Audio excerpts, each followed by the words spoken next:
much for honoring the invite. My name is YNITU Masuku. I'm the national spokesperson of the South African Federation of Trade Unions.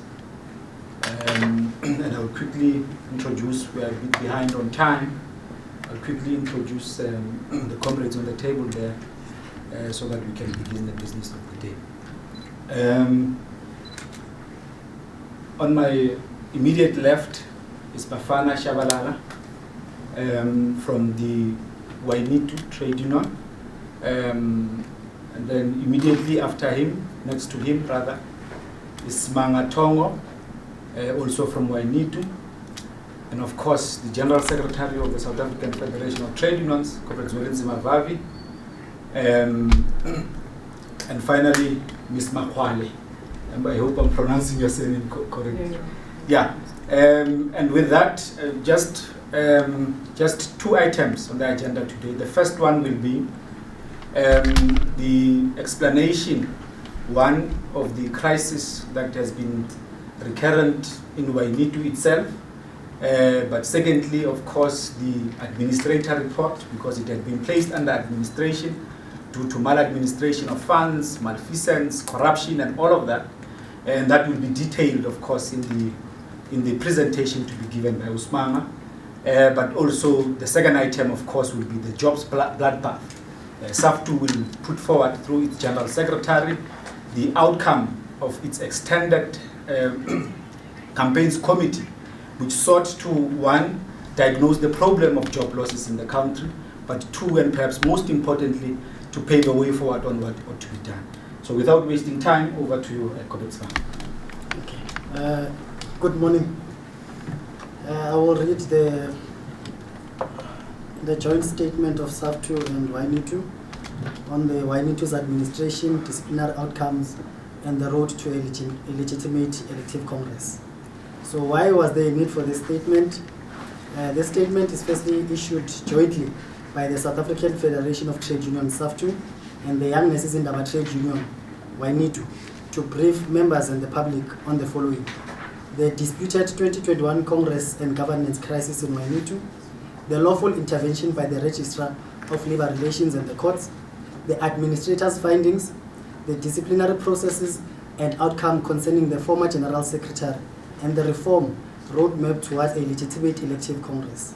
What is important to note is that the administrator of YNITU was appointed through an order of the Labour Court following an application by the Registrar of Labour Relations, Advocate Lifonolo Mlefe, who is the statutory custodian of the Labour Relations Act. So the sequence of events: firstly, there is a disputed Congress and a complaint around the 30 to 31st October 2021. YNITU's second National Congress was convened, with SAFTU facilitating the elections through their staff members. During the Congress, First Deputy President Fikile Dikolomela Lingene, Treasurer Portia Masego, and Second Deputy President Yanga Boy lodged a complaint that the Congress violated the YNITU Constitution. SAFTU staff confirmed that only 37 delegates attended against a quorum requirement of 87 registered members, or 3,600 of 5,400 members. The Congress at its elections, therefore, were unconstitutional and invalid.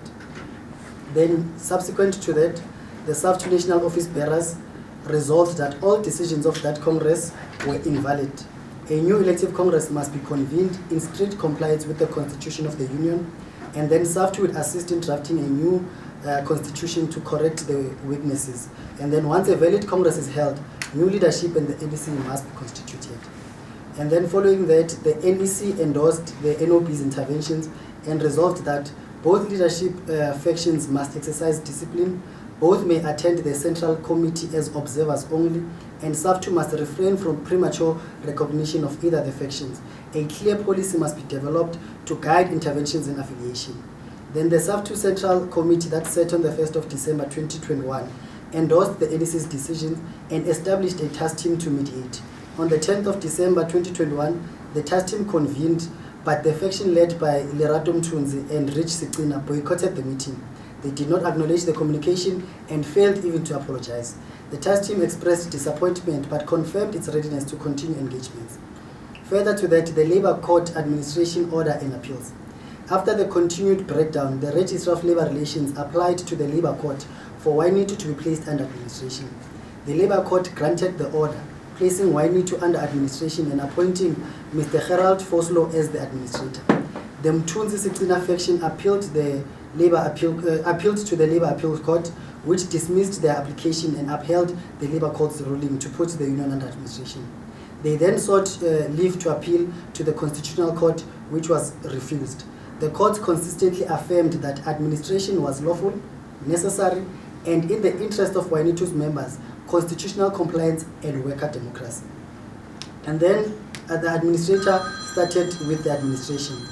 Then these were the findings tabled in March 2025. The administrator's final report exposed the financial misconduct of 1.2 million rands to the former General Secretary's son's company, 66,770 to the GS Hotel, and 476,000 which was paid to the former President Rich Sicina. Wasteful expenditures also exposed were luxury hotels, liquor, and inflated t-shirts and media contracts. Dishonesty, where inflated membership of YNITU was inflated by over 13,000 members. And stabilization, cancellation of irregular contracts, engagements with SARS, where 700,000 is owed for pay-as-you-earn to SARS, and the cancellation of 15,000 plus inactive debit orders, and drafting of a new YNITU constitution. A task team of leaders from Northwest, Gauteng, Mpumalanga, Limpopo, KZN, and the Free State is assisting in rebuilding the organization. The disciplinary processes and outcome against Ms. Lerato Mthunzi. A disciplinary hearing was convened on the 8th to the 9th July 2025. Her legal team withdrew after day 1 of representation, and then she absented herself on day 2, and instead she was seeking an interdict which was dismissed. In her absence, the administrator led the evidence. She was found guilty on 8 charges, including nepotism, conflicts of interest, dishonesty, and gross negligence. The sanction to that was summary dismissal with immediate effect. She further then, after her dismissal, referred the matter to CCMA, and the CON-UP hearing on the 19th September 2025, she stated openly that she no longer wishes to return to the union, but instead she is demanding a 12-month compensation settlement. The administrator, considering YNITU's finances and the scale of mismanagement uncovered, rejected this demand as unaffordable and unjustifiable. Disputes then arose around her legal representation, and the commissioner postponed the matter for 14 days to issue a ruling on that point. This CCMA record makes it clear that Ms. Mthunzi herself considered that she does not wish to return to YNITU, undermining any claim that her dismissal was about victimization. This is SAFTU's position and way forward. 1. YNITU remains a SAFTU affiliate. The so-called disaffiliation was null and void. The administrator will continue recovery of misused funds and professional audits. YNITU's constitutions will be amended to close all the loopholes. Structures will be rebuilt from the shop floor to provincial level. A legitimate elective congress will be held by June 2026 under the administrator's oversight. And then SAFTU and YNITU will expose any illegitimate formation and warn members against them. This is our call to members in the public. To YNITU members, work only with administrator-sanctioned structures and report any irregular deductions or solicitations happening. And to the employers and institutions, recognize YNITU only through the administrator. Allies and the public, support the cleanup reforms and democratic renewal underway. The political character of the breakaway from the illegitimate Congress that was held, the faction led by Lerato attempted to form what they called the Health and Allied Workers in the Trade Union, YNITU, which was rejected by the registrar. And then after her dismissal this year, Ms. Mthunzi, supported by her ally, Mr. Sicina, announced the launch of IHAO. SAFTU characterizes IHAO as a fly-by-night union because it's unregistered, unconstitutional, and designed to shield corrupt leaders' lifestyle. It is not a genuine workers' organization, but a vehicle for evading accountability. This statement is issued by the South African Federation of Trade Union together with the Young Nurses in our Trade Union. Thank you.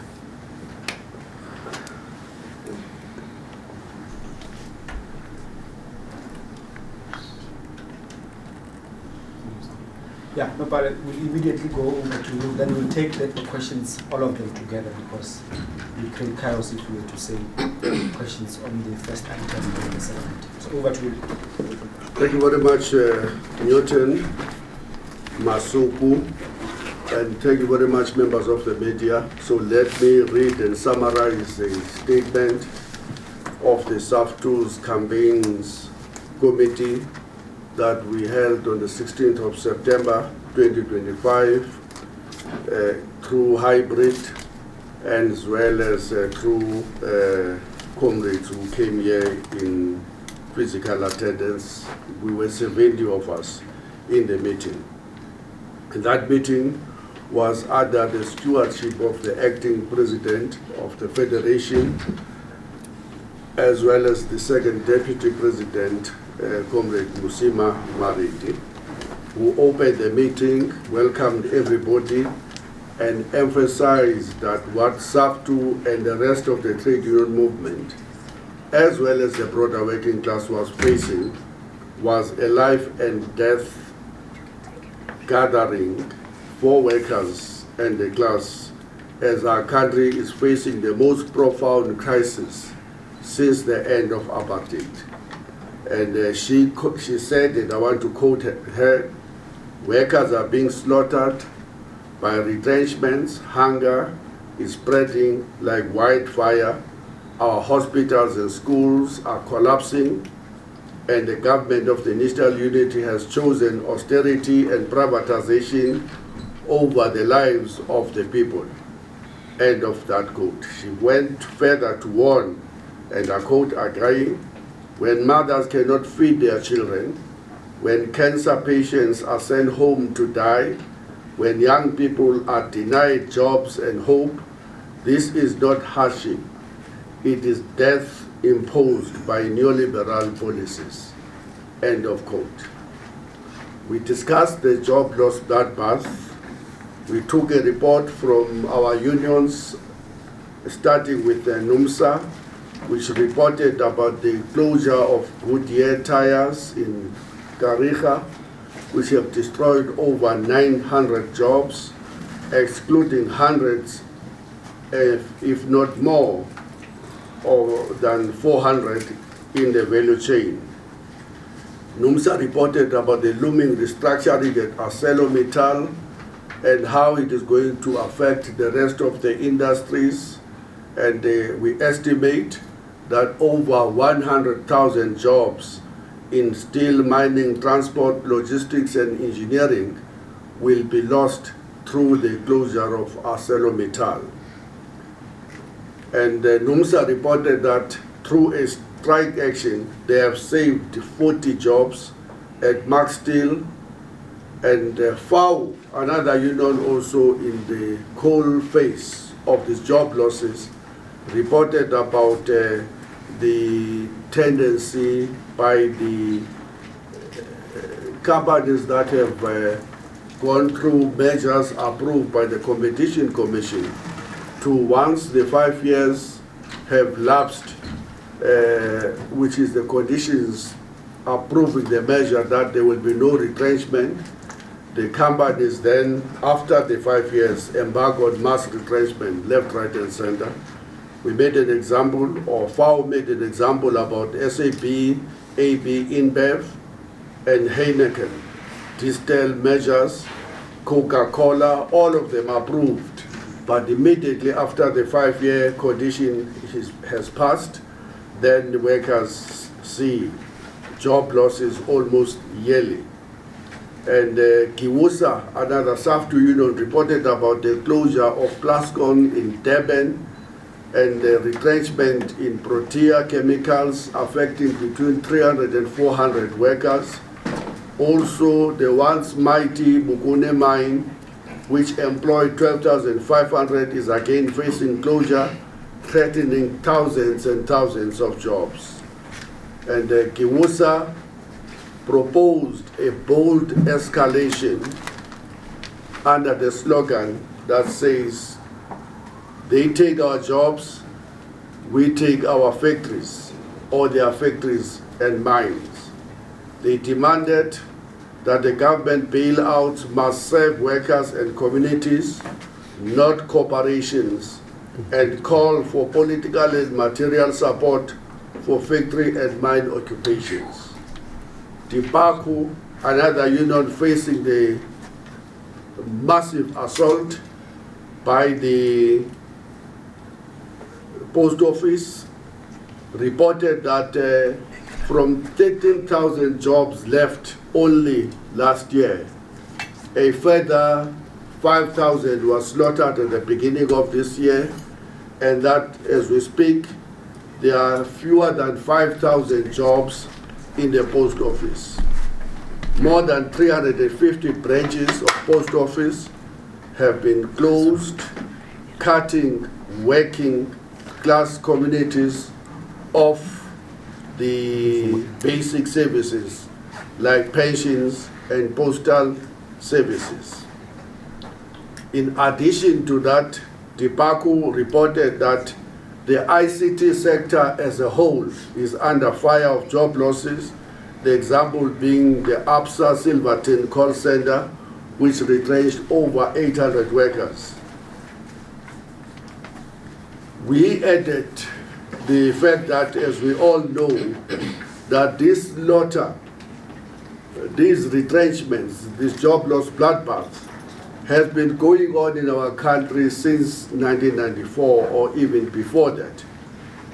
We made an example that in the manufacturing sector, jobs fell from 1.4 million in 2005 to 1.09 million in 2021, meaning that between the period of 2005 and 2021, we lost 309,000 jobs in the manufacturing sector alone. The mining employment has shrunk by 442,000 since the late 1980s, meaning that on average, we have been seeing loss of 12,000 jobs in the mining industry. In 2025 alone, 23,000 manufacturing jobs have been lost, with output down to 3.4 year on year.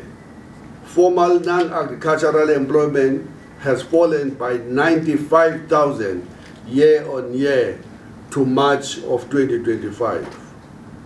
And the decision of the campaigns committee as extended was that SAFTU must establish a task team that is going to drive a campaign against the job losses and to demand a moratorium on retrenchments in profitable companies and to escalate towards factory and mine occupations and convene a 10-a-side meeting with critical working class formations to prepare for a broader working class summit, hopefully in this process with the participation of other trade union federations participating in NEDLEC.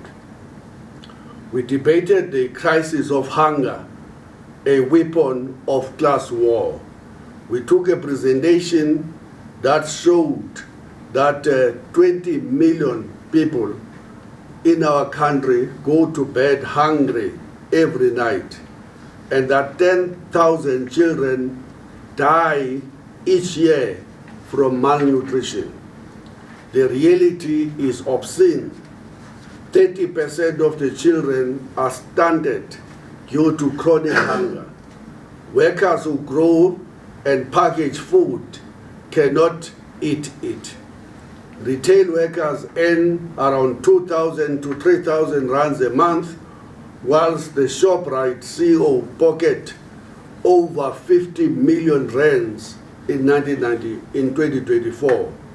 And the company made 6.2 billion rands in profits. At the same time, supermarkets destroy edible food daily, breed past its sell-by date, blemished fruit, milk close to expiry, whilst families starve. In France and Italy, this is illegal. In South Africa, it is a standard business practice to throw away food. The decision of the Extended Campaigns Committee was that SAFTU must escalate and elevate hunger into priority at the national campaign to expose profiteering and obscene CEO pay, to demand legislation to ban the destruction of edible food, and establish a solidarity kitchens as organizing hubs, and table a national day of action on hunger at the National Executive Committee of SAFTU. We debated the water crisis. No water, no life. We took a presentation that situated the water crisis as a violation of Section 27 of the Constitution, to the right to sufficient water tied to dignity, health, and life itself. Johannesburg communities now go for days without water. Hospitals cannot function. Schools lose sanitation. And the decision of the campaigns committee was that SAFTU will fully mobilize for the 1st of November protest with the Johannesburg Water Crisis Committee and join the protest that took place on last Thursday, the 18th of September in Johannesburg, and that we will establish a water crisis task team and prepare rights-based campaign brief together with other civil society formations. On the housing, Sheikh Dweller's cry, we took a presentation from Abahlali Basemjondolo, who spoke of housing as a battlefield. And the General Secretary of Abahlali Basemjondolo, Tapelo Mohapi, would have spoken to the following 4 issues: that the RDP allocations are manipulated and sold by councillors to the politically connected, that families waiting decades in shacks whilst temporary location units become permanent teen prisons, that violent evictions without court orders, children watching as their homes are destroyed, and lastly, shack fires and flood killing the poor because electricity and sanitation are denied. And he concluded that this is a class struggle over land and the city, end of quote. And he went further to say the elites live in secure suburbs whilst the poor are criminalized simply for surviving, end of quote. And the decision of our campaigns committee is that we must launch a housing oversight program, publish quarterly corruption reports, provide legal defense for resisting communities, demand in-site upgrading with services, and put housing at the center of the Working Class Summit to be convened. On health crisis and oncology and death by neglect, the Treatment Action Campaign and the Cancer Alliance would have briefed the SAFTU's campaigns committee and presented a chilling evidence of health system collapsing. And they raised the following: that cancer patients are told to come back in a year, just imagine, because radiotherapy and scanning machines are broken, condemned to death, that a woman dies every hour of cervical cancer in our country. Through it, even though it is preventable and treatable, a woman dies every hour in our country due to cervical cancer, though it is preventable and treatable. That the Gauteng Department of Health spent 600 million rands on equipment, but without maintenance and without contracts to maintain, the machines remain non-functional. And that government spends more on lawyers to fight activists than to save lives. SAFTU decided that it will form a health and oncology task team with the TAC and Cancer Alliance, and that it will publish monthly reports on waiting times and broken machines. It will support the test case litigation to enforce court rulings, and it will demand the filling of the frozen health post and campaign for digital cervical cancer strategy. On the labor law amendments, the Scrap the Labor Bill campaign, we took a report and a presentation from Comrade John Apollos of Kiwusa, and who exposed the so-called labor bill as an existential threat to the working class because it lowers the threshold for retrenchments, enabling mass job cuts with minimum consultation. It normalizes labor brokers and casualization. It weakens collective bargaining and fragments worker unity. It makes legal strikes nearly impossible. And this is what he said, and we quote him. This is how they will carry out mass public service retrenchments. If this bill passes, SAFTU itself will be gutted. And the decision we took was that we will revive the Scrap the Labor Bill campaign. We will prepare plain language education materials, coordinate rolling protest in parliament, in workplaces, and integrate this fight into the ongoing jobs campaign. On austerity, we took a presentation from Solima Lima, the General Secretary of NUPSU, and Dominic Brown, the economist of the AIDC, who demonstrated that over 200,000 public sector posts are frozen, that infrastructure investment has collapsed by nearly 40% since 2015, that debt service costs now exceed health, education, and policing combined, that real wages are cut whilst profit soar. An alternative exists, they insisted, that a wealth tax on top 1%, a financial transaction tax, stopping illicit financial flows, and redirecting the GEPF PIC funds away from capital bailouts into developmental investments. And the decision SAFTU took was that we must build a broad anti-austerity front to prepare a national mobilization plan against austerity and publish a revenue alternatives brief. Austerity will be integrated into the sector campaigns we've already spoken about. We spoke about the Competition Commission holding corporates accountable. We would have invited and received a presentation from the Deputy Commissioner Harding Rachisusu, who admitted that 5 years conditions on measures is inadequate. Once the period lapses, corporations retrench en masse.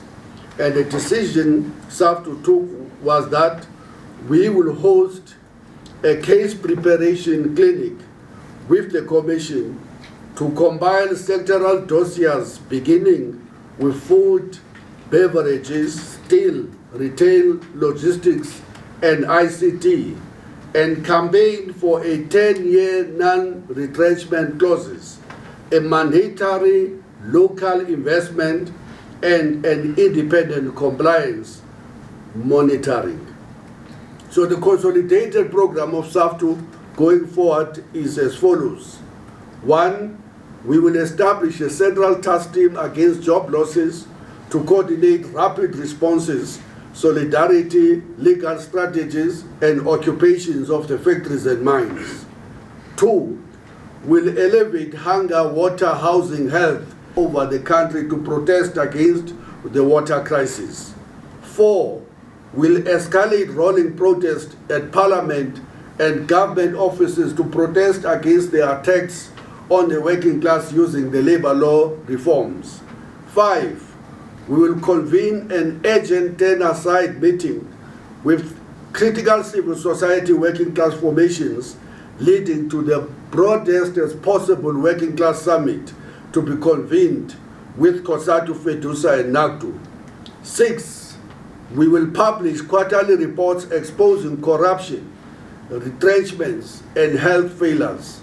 And lastly, we will develop solidarity centers, kitchens, legal defense, oversight programs to anchor campaign in working class communities.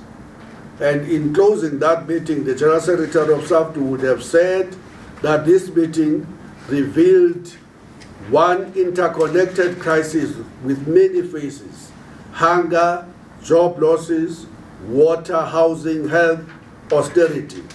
If fought separately, we will be defeated separately. Only united workplace and community struggle can win.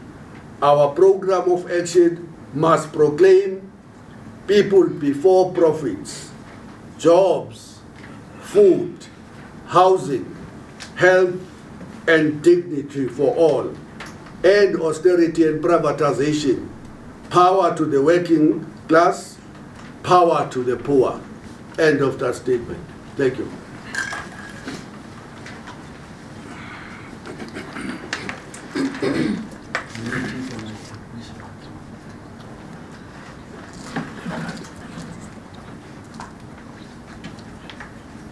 Okay, thank you very much, Comrade Mama and Comrade ZV. Now we'll open it up for questions we put to the panel. We'll deal with obviously both the report, the administrator's report on YNITU, and of course the statement that the General Secretary of SAFTU has just read on the crisis confronting the working class. So yeah, I'll be taking questions directed to them. I think it would be best to take them, a few of them as a batch, and then they respond, and then we take the second round. So if there are any other questions, there are questions, I'd like to take. Yeah. Morning or afternoon. Notando Makutulela from SABC News. Firstly, to SAFTU, you speak about all these task teams and campaign committees that you'll be forming. Do you think you'll have enough human resources to assist with all of these things that you have planned? And also, how will you make sure that these your human resources are doing their jobs ethically? And also for YNITU, firstly, just a refresher, why was YNITU placed on under administration? What measures are put in place to ensure that financial misconduct is curbed? And how many members are you representing?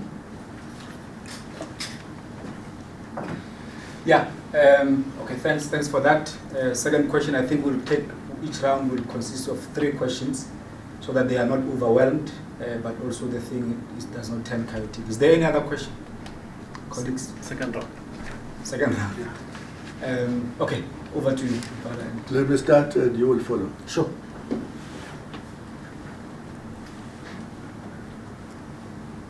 SAFTU has limited capacity at the head office, but the real capacity of SAFTU is within the affiliated unions. We are convening the task team, which will be constituted by 2 members from each of the affiliated unions. That gives us 34 warm bodies.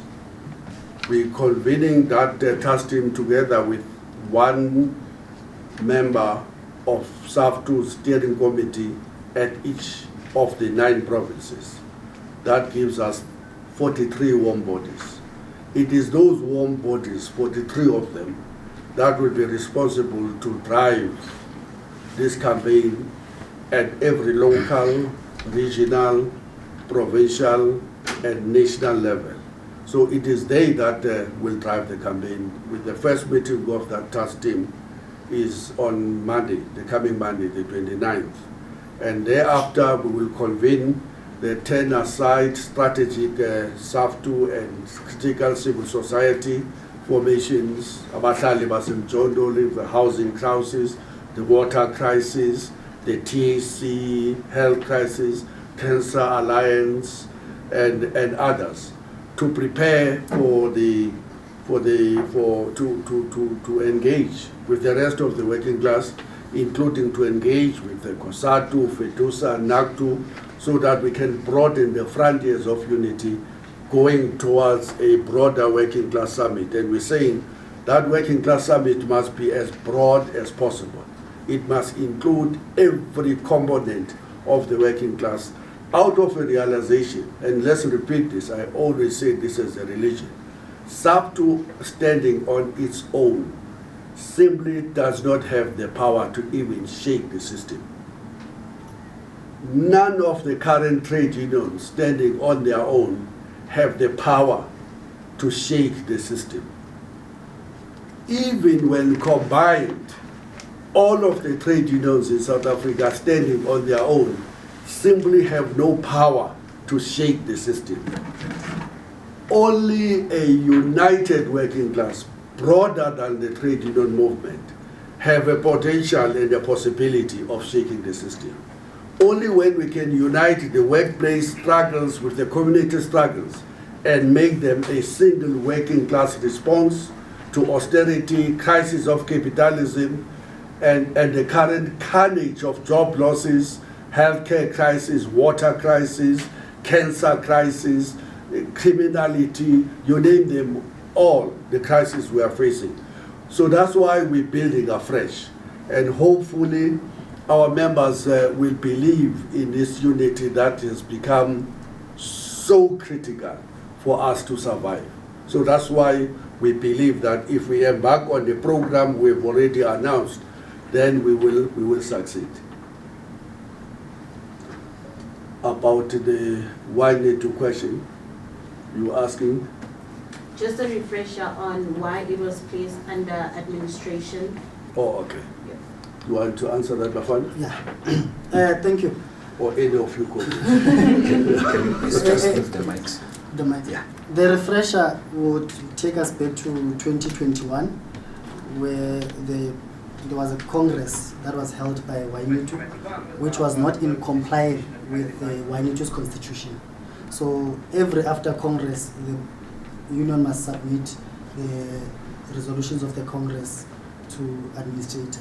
That's when the administrator intervened to say, but this congress was not consistent with the constitution, and that was ventilated in the labor court, and the court held that YNITU's leadership then was delinquent of their own constitution, and as a result the union was placed under administration. And then the measures in place to keep the financial mismanagement, firstly it's the administration itself, so that the administrator come up with reforms on financial flows within the organization, but also the rebuilding of the organization to ensure that even in future, the next leadership does not fall into the same trap of mismanaging fund and soliciting fund from the organization to their personal gains. And seated here, we can confirm that YNITU currently, members in good standing, we have around 9,000 members in good standing. Across the country. Across the country. Okay, thanks. Can I just emphasize something? The union, unlike a stokvel, is a legal entity. It must be registered first in line with the Labor Relations Act. And the register, appointed to be an independent entity in the Department of Labor, must administer and monitor if all unions comply with the provisions of the Labor Relations Act. Every year, every union in South Africa must submit to the register its audited financial statement. Why? Because the register must satisfy himself or herself that the union does not abuse the subscriptions of the workers and divert it into the pockets of the leadership or in other activities that are not advancing the interest of the members of the union. So every year, the register demands audited statement from every union. Secondly, every year, the union must submit a report to show that it is still a living organ and that it convenes its congresses, its National Executive Committee, and all of its structures in line with the provisions of its constitution. Every year, the union must submit to the register a record to show who its leaders are and when and how they were elected, so that these leaders are then held accountable because they have a fiduciary responsibility to protect the resources of the union. Now, in the case of YNITU, they would have submitted to the register to say we had a Congress just the other time. And the register would have then looked at what they are reporting and what are the provisions of the Constitution. For example, the Constitution of YNITU is prescriptive about who should attend the members or who should attend the National Congress, as reflected in our statement. And accordingly, the union at that time had how many members? 8,000. Had about 8,000. The Constitution is prescriptive that at least a third of the members must attend the National Congress. That would have made it to require about 3,600 people to be present in the National Congress. But there were only 37 present. There were only 37 present. Most of them were present through the webinar. And about 15 or so were actually physically present in the meeting. That alone made the register, and SAFTU, by the way, to say, but you didn't comply with your own provisions of your constitution. And therefore, all of the decisions you have taken in that Congress are none and void, including whatever leadership that would have emerged.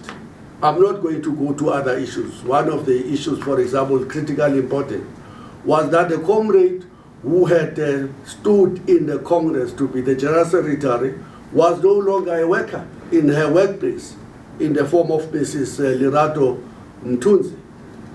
The Constitution is prescriptive that only members can stand for positions in the Congress, not people who resigned before the Congress. It's unconstitutional. So SAFTU office bearers, and unfortunately our stance was vindicated by the ruling of the Labour Court, of the register, to say, no. This is not in line with your own constitution. And that's why the register applied to have the union put under administration. And then the union under Lerato Mtunzi and Rich Sikwina appealed to the appeals court. They lost. They appealed to the Constitutional Court, and the Constitutional Court simply refused to even listen to them. They kicked them out of the house. That's what happened.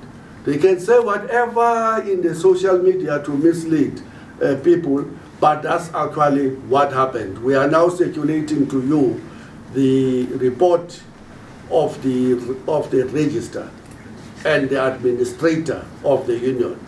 And you will read in the report of the administrator, which is not contestable by the leadership that are making noise outside, that they abuse the trust of the membership.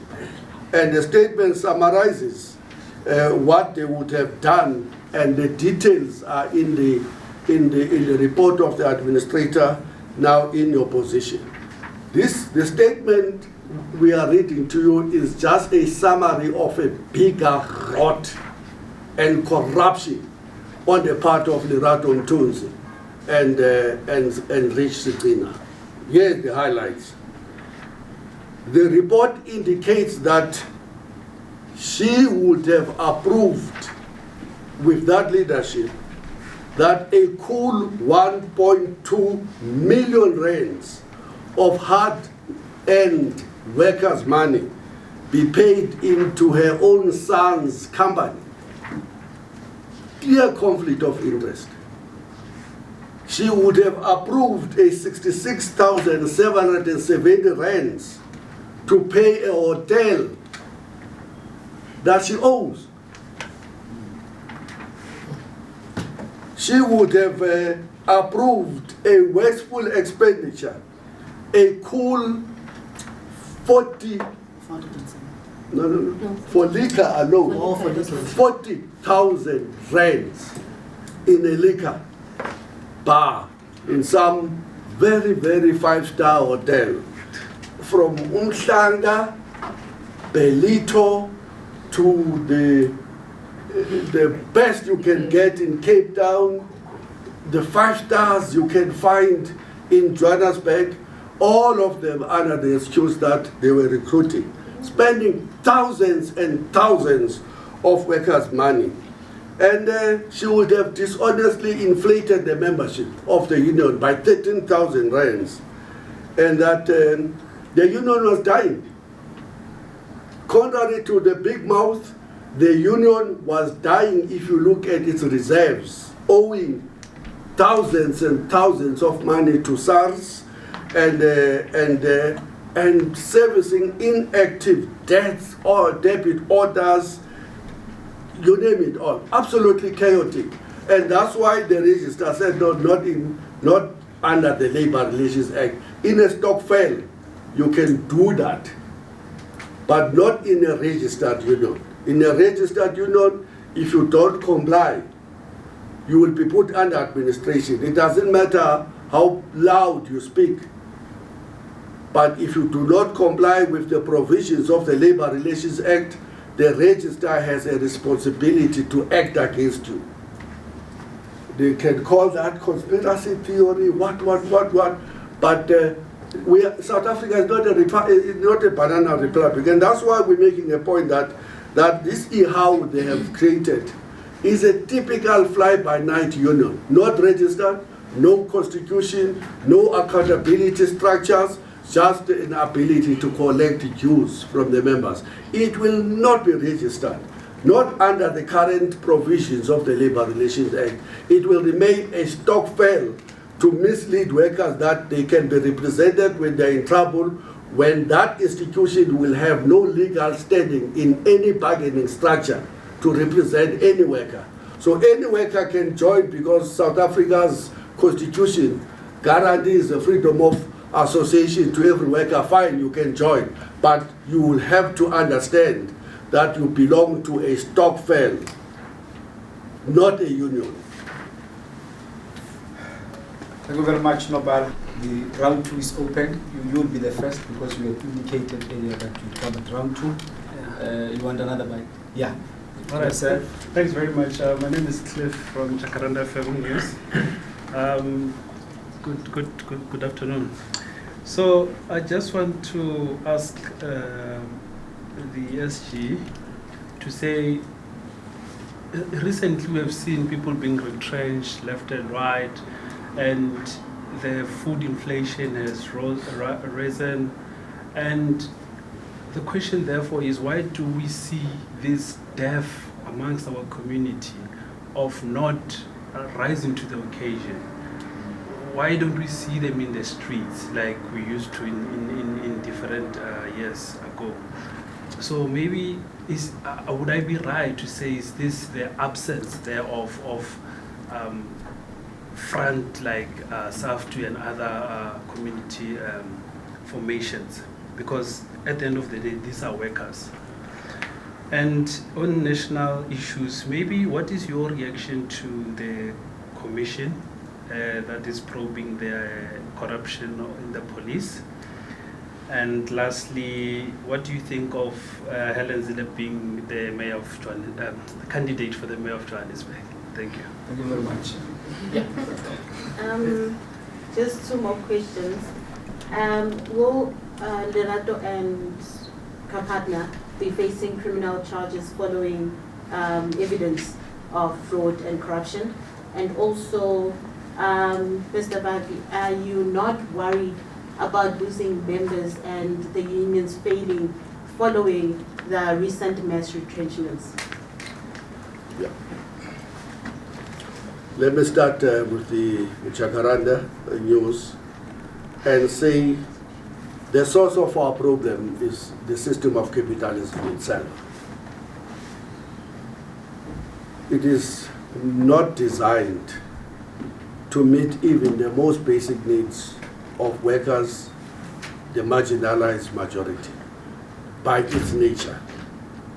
For example, by its nature, it will face its booms of profits as we see in the Johannesburg Stock Exchange, but it will see bursts, it will see a crisis upon a crisis of job losses and of even unsustainability of the firms themselves, as we are seeing through the retrenchment and the closures at the ArcelorMittal, because there is an overproduction of steel.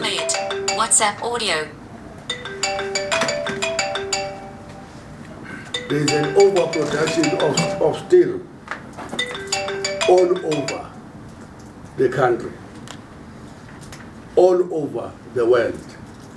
So there is nothing that anybody can do about overproduction, because that's exactly how the system of capitalism itself works. And unfortunately, it seeks to solve all of its crises at the backs of workers. When it has nowhere else to look at for solution, it always solves the crisis at the backs of workers. This is exactly what is happening in South Africa. Now, unfortunately, in South Africa, it is the system of capitalism that we must blame, but it is also the crisis of governance.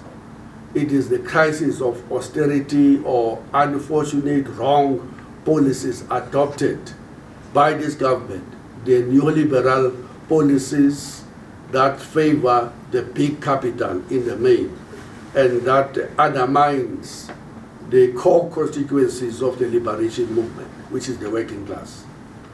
That's what is happening overall in the politics of South Africa. When that crisis is deepening, so is unfortunately the first victims becoming the working class. As we are seeing in South Africa, we're now sitting with 43% unemployment rate. 8 of the 9 provinces of South Africa have an unemployment rate of above 40%. This is a national catastrophe. It's a pandemic on its own. And this government doesn't seem to have an answer. The government of national unity in particular, as we have warned. So that's what we are facing. Now, that's the extent of the crisis. The statement of SAFTU here paints a crisis upon a crisis. Healthcare, water, criminality, dysfunctional education, dysfunctional criminal justice system, which you are now seeing playing itself in Pretoria as we speak. Why is that crisis deepening? It is deepening in part because the trade union movement itself has become weakened by its own fragmentization and disunity. It is deepening because the civil society working class formations have become even more weaker than they were in the 1980s.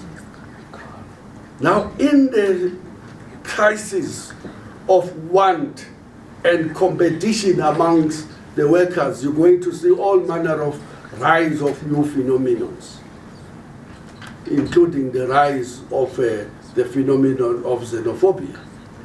As workers are being set against one another, initially based on the originality from the African continent and elsewhere, but very soon based on which province you are coming from.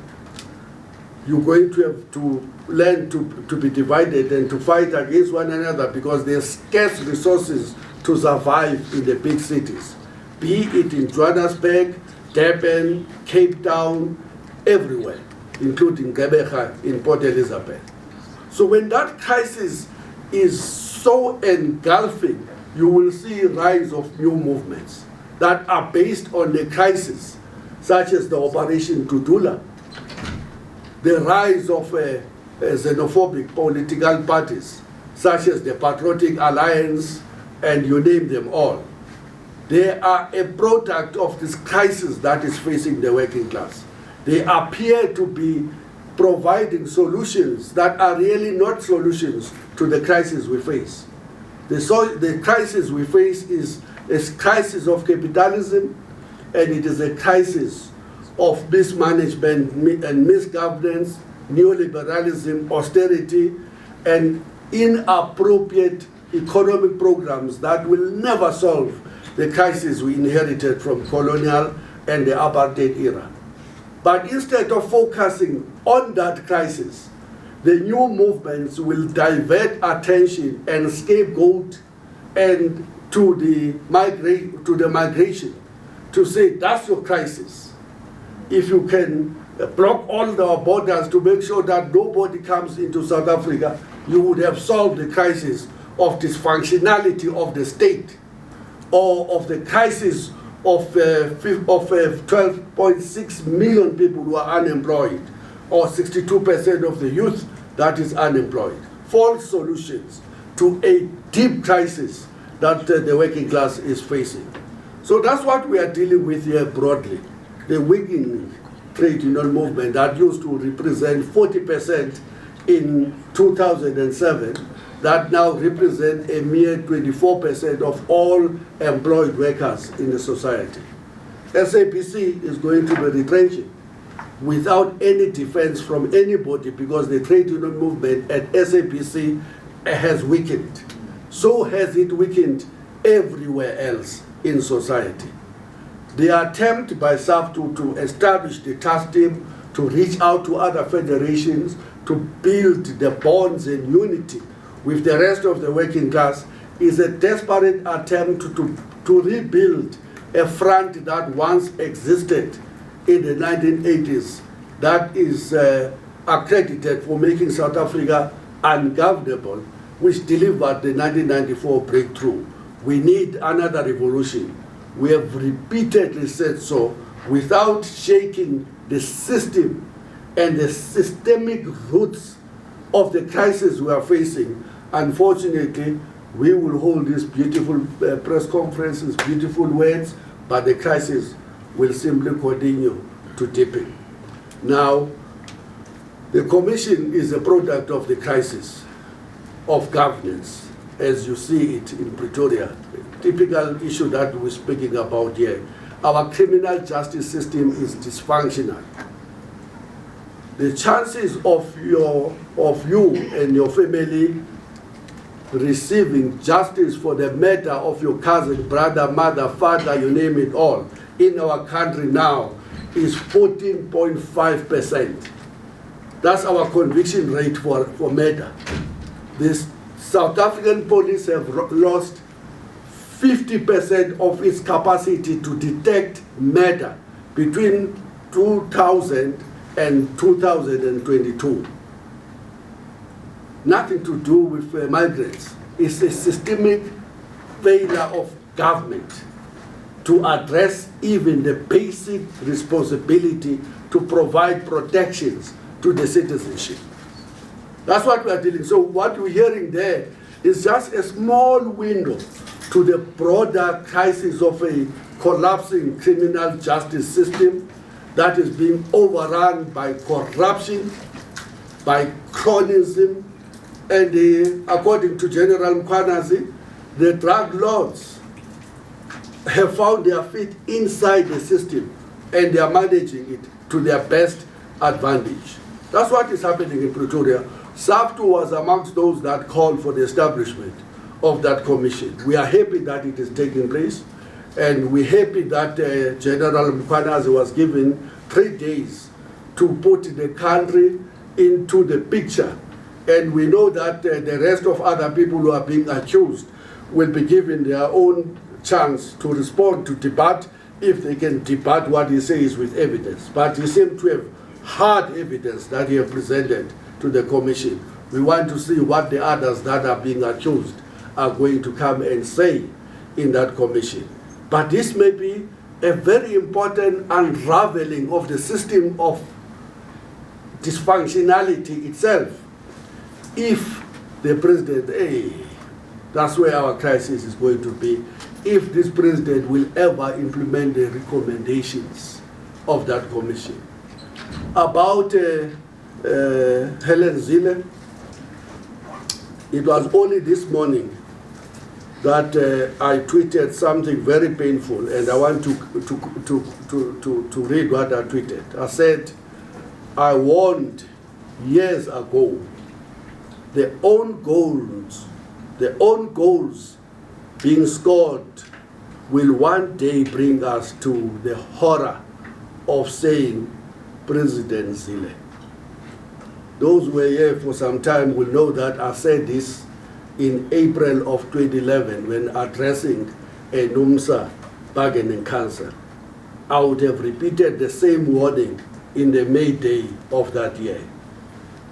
And I go further in my tweet to say, imagine the unbearable shame a leader like Helen Zille, who denies the genocide in the Palestine, ruling over a nation born from the ashes of slavery, colonialism, and apartheid. What a slap in the face of every martyr, every struggle hero and heroine, every sacrifice that delivered our fragile freedom. Now, I posted 2 videos there where Helen is saying genocide is big words.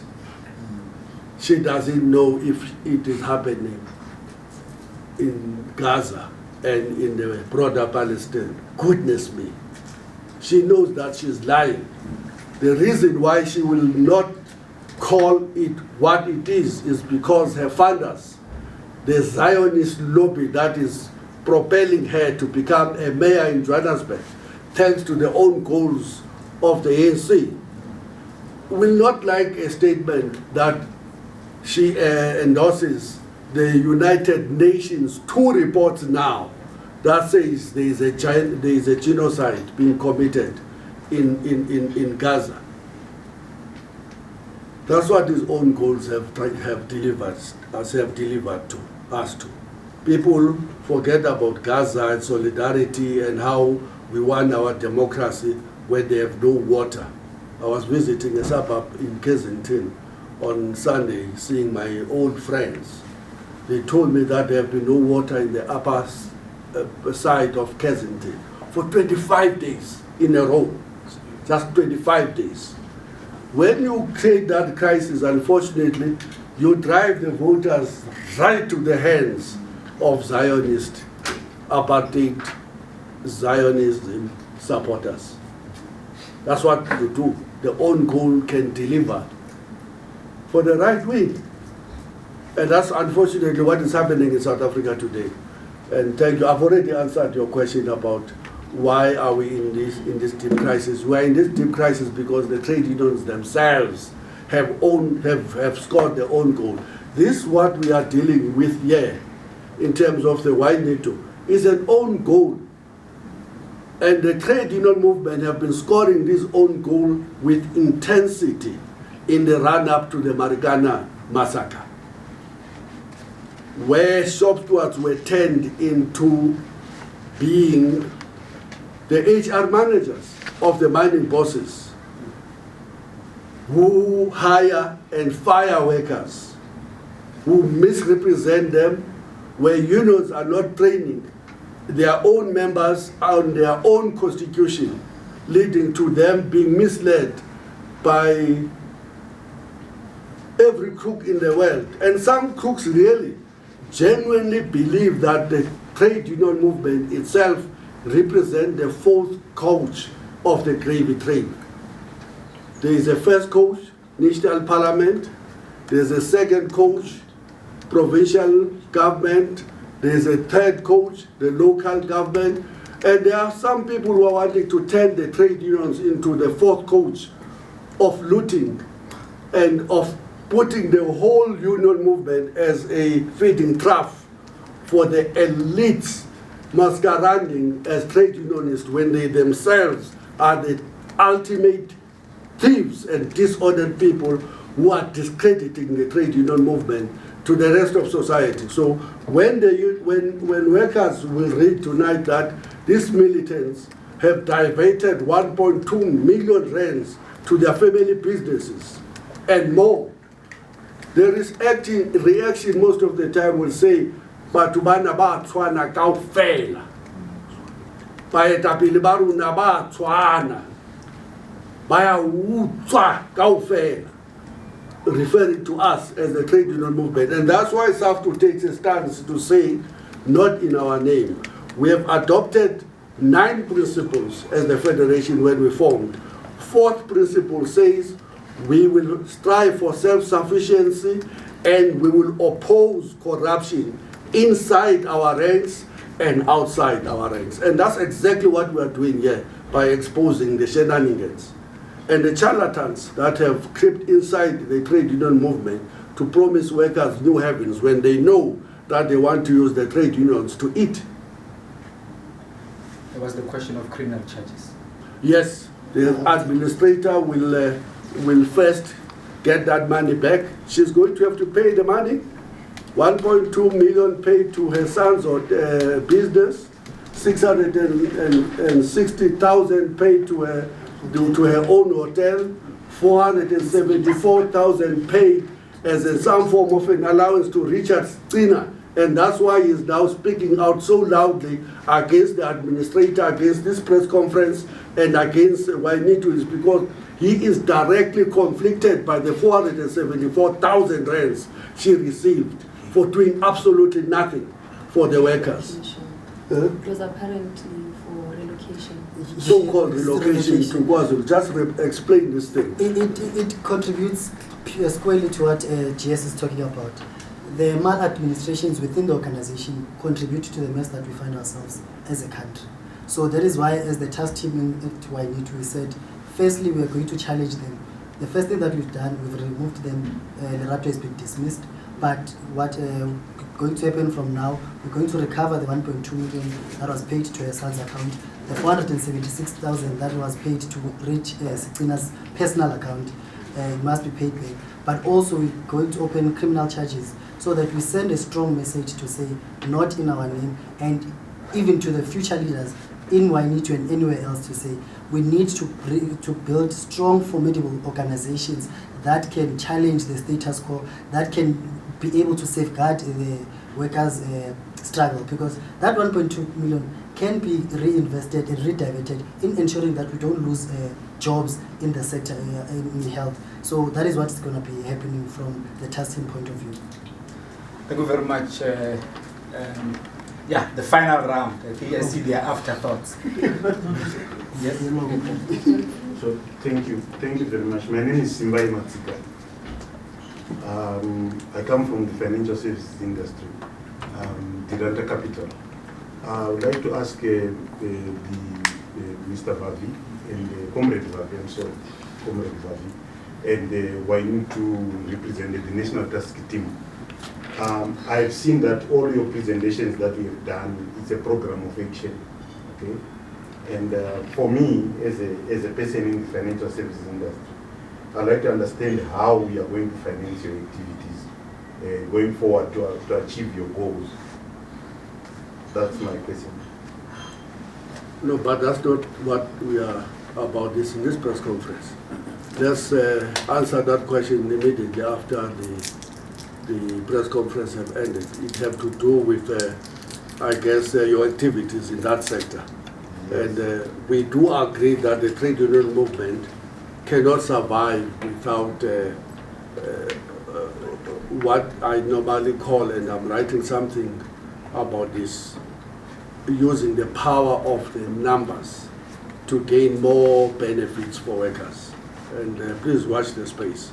I'm writing something perhaps as a goodbye to the trade union movement about how we can use our numbers on such things as insurance, banking, buying cars, housing ourselves through our pensions, and so forth and so forth. So we will engage with you about that. And I think we will bore everyone else because we have not produced that paper yet. Thank you. Yeah. Thank you very much for honoring the invite. The press conference is officially closed. Thanks. Thank you.